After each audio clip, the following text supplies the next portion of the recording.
Hello! My name is Teacher Sarah. I'm here to talk to you today about what it takes to be an effective ESL online teacher.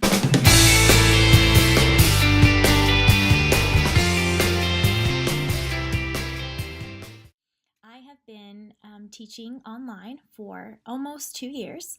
It'll be 2 years in March, and over that time I've watched a lot of teachers. I've gathered a lot of tips, and I've been able to learn what I feel is effective in the classroom through my own experiences as well. So I'd like to share with you today 3 ways to become an effective ESL teacher. Those 3 things, I'm going to go ahead and list all 3, and then I'm going to go back and explain further with those 3 things. So number 1 is to assess your student. Number 2 is to support your student. And number 3 is to encourage your student. So those are the top 3 things that I have gathered together today that I want to share with you that I feel that would be just beneficial for you in your classroom, and I hope that you find them to be helpful. So number 1 is to assess. Assess when I'm talking about assess, I mean to you are going to make a mental assessment on your student when you first meet them, throughout the lesson, and even at the end of your lesson. You're making these mental assessments throughout your interactions with your student. So at the beginning of the lesson, this might look like you just simply asking them questions such as, "Hello, how are you?" Very good. So when you ask your student, "How are you?"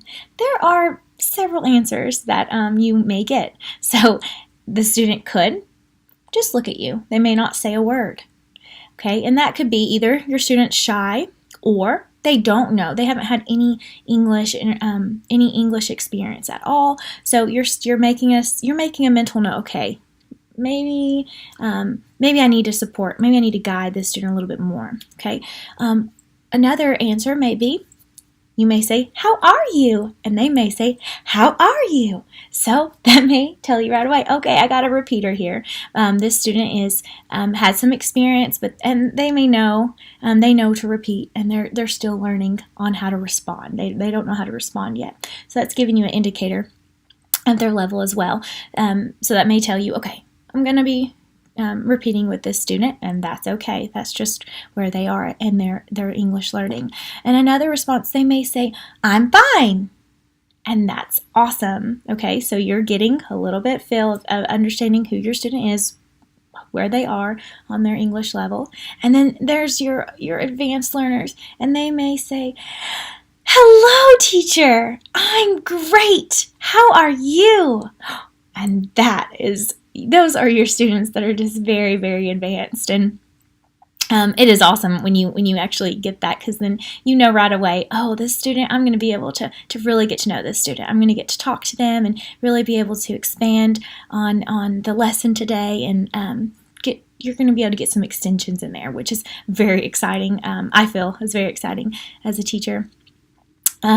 So just making those mental assessments. Now, that was an example of just doing it at the beginning of your lesson, but you're going to keep assessing. You're going to assess as you go throughout, especially if you have a shy student. You're going to have to continue to assess to see, okay, what do they really know? Are they just shy, or do they really just not know what to say? So you're going to be making those assessments throughout. So that's number 1. You're going to assess your student. Number 2, you're going to provide support for your student.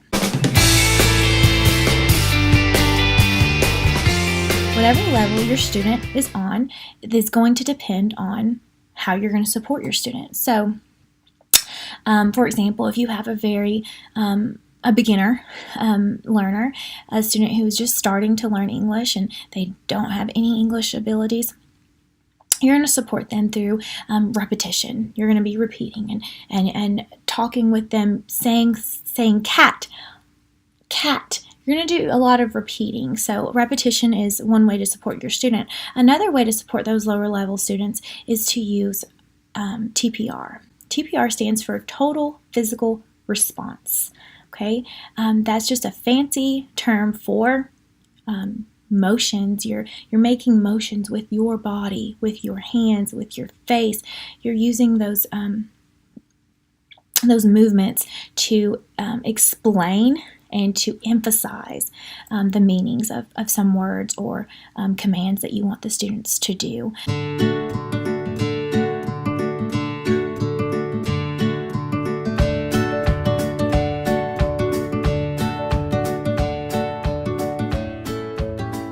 Very, very simple, and the more you use TPR, it will become habit. And then another way to support your students is through visual aids, visual props.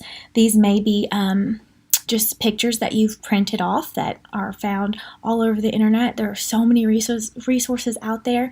But here's an example. This is just apple. Apple. Yes. This is an apple. Apple. Good job. Okay, so you get the idea. Using pictures, also using those. Guys, there are props everywhere. You can find them everywhere. Around your house, your kid's toy box, the thrift store, Dollar Tree, Target. There are props everywhere. And once you get in the habit of teaching online, you will start seeing, oh, there's a prop. I can use that. Oh, I can use that. You'll bring all kinds of things. I have things all around me. So just bringing those physical props is awesome. This is just stuffed animal. This is from my actual B&M classroom, brick and mortar classroom. Just Horton, here's a who.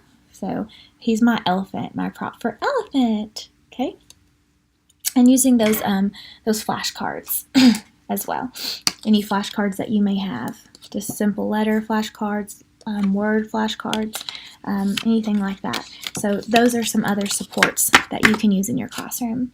Now for your advanced learners, the ones that already know, do have a grasp on their English, and they may not need the visual props or the TPR as much. Now, I do still bring those into my classroom because I feel like it makes the classroom a little bit more interesting and adds a little bit more flavor to the lesson, but you don't have to use it as much. And with those advanced learners, to support them, they still need your support.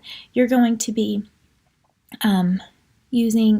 making sure that you are asking them those questions to extend, and those questions that are going to challenge them to really figure out how to word their sentences, requiring those sentences for them to speak in those complete sentences, but asking them those questions so that they are required to do that. And then one more way to support your students, this is a way to support all of them, is to make sure that you're speaking clearly, making sure that they can see your mouth when you're pronouncing words and when you are saying sentences. Okay, I want you to just remember, please don't speak too slow and don't speak too fast. Okay, we want our students to sound the way that we want to speak to our students the way that we want to hear them speak to us. So make sure the way you're speaking is the way that you would want them to speak back to you as well. So make sure that you're speaking clearly, speaking correctly, and speaking to where they can understand you and they can see your lips. If you noticed, I have lipstick on. I never wear lipstick, but in the classroom, I wear my red lipstick. It helps so much. They can see my lips. Okay, now the last reason, the third tip that I have today for you is to encourage your students. Okay, this can be done through I cannot stress this enough. Encourage your students. There are so many ways to encourage your students. The very, very top one that I feel that I use every single day and that I feel really helps me with behavior and just helps me overall in my classroom is to smile. Smile, smile, smile. Okay? I feel like smiling is so important. It helps your student to relax a little bit, to become comfortable in your classroom. You're gonna have some babies that are nervous. They're scared, just like you may be nervous and scared. I was so nervous in my first class, and my several classes after that. So just remember to smile so that your students can become comfortable with you, and they can get to know you a little bit. That your smile should be the first thing that they see, and it should be the last thing that they see as well. Now, the second thing that I would say is to celebrate with your students. Celebrate when they do a good job, and just celebrate and be happy for them when they do say those words correctly, when they say those sentences, when they're trying their hardest. Just celebrate with them for everything, the smallest little thing that you can find. Celebrate it. You can one way to celebrate with them is through rewards, giving them rewards. It can be through visual rewards, such as butterflies. You get a butterfly. Good job. Yes. Or stars. There are many rewards out there that you can use in many reward systems. And then another way to reward them is just simple high five. High five. Whoa, good job. High five. Yeah. Or a thumbs up. I love thumbs up. Good job. Yay. Very good. And also through verbal praises. Like I was saying, good job. Woohoo. Yay. Wow. Awesome. Whatever you choose, just make sure that you are having fun and just being positive in your classroom. You want your students to have fun. So just find anything you can that will make them laugh, make them happy. We want our students to be happy in the classroom, and I promise if they're happy, you're going to be happy. So just find any way that you can to get them to smile, or to get them to respond to you positively, and just to get them to speak English correctly. I hope that these three tips help you. So number 1 is just to assess your student. Number 2 is to support your student, and number 3 is to encourage your student. I hope that these help you, and I really enjoyed talking with you today. If you have any questions, just feel free to contact me. And it was good talking with you guys. Happy teaching. Bye.